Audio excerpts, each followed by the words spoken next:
musuh kita hari ini adalah virus SARS-CoV-2. Ini yang menyebabkan COVID. Nah, langkah-langkah yang harus kita lakukan sudah jelas. Jangan sampai kita mengambil langkah-langkah yang menyebabkan kita berpihak pada virusnya. Kita harus mengambil langkah-langkah yang berpihak pada sesama. Saatnya kita saat ini untuk bersatu, gotong royong. Pemerintah Provinsi DKI Jakarta memutuskan untuk menarik rem darurat PSBB. Semua kegiatan perkantoran dan hiburan tidak diizinkan beroperasi. Hal tersebut disampaikan Gubernur DKI Jakarta Anies Baswedan dalam konferensi pers secara virtual yang ditayangkan secara live di akun YouTube Pemprov DKI Jakarta.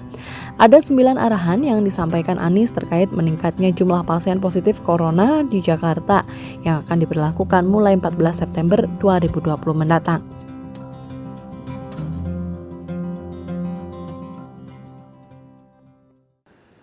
Dari 3 data ini, angka kematian, keterpakaian tempat tidur isolasi, keterpakaian ICU khusus COVID, menunjukkan bahwa situasi wabah di Jakarta ada dalam kondisi darurat.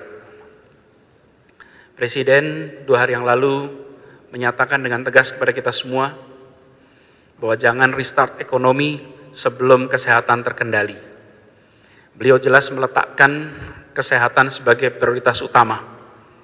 Maka dengan melihat kedaruratan ini, maka tidak ada banyak pilihan bagi Jakarta kecuali untuk menarik rem darurat sesegera mungkin.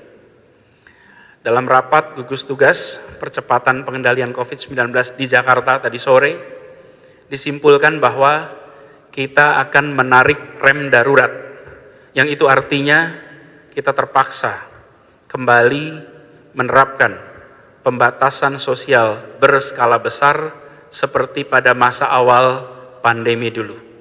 Bukan lagi PSBB transisi, tapi kita harus melakukan PSBB sebagaimana masa awal dulu, dan inilah rem darurat yang harus kita tarik. Sebagaimana tadi kita lihat, begitu dilakukan pembatasan, maka jumlah kasus menurun sehingga kita bisa menyelamatkan saudara-saudara kita. Sekali lagi, ini soal menyelamatkan warga Jakarta.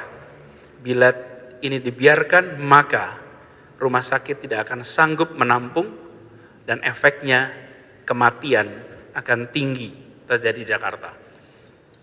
Nah, kita semua dalam pertemuan tadi bersepakat untuk tarik rem darurat, dan kita akan menerapkan seperti arahan Bapak Presiden di awal wabah dahulu, yaitu bekerja dari rumah, belajar dari rumah, dan usahakan beribadah juga dari rumah.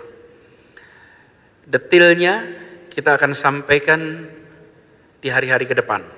Tapi secara garis besar, pada prinsipnya, perlu kami sampaikan awal sebagai ancang-ancang kepada seluruh masyarakat bahwa kita akan menuju PSBB. Ada fase, ada proses supaya kita bisa menyiapkan ini agar berjalan dengan baik.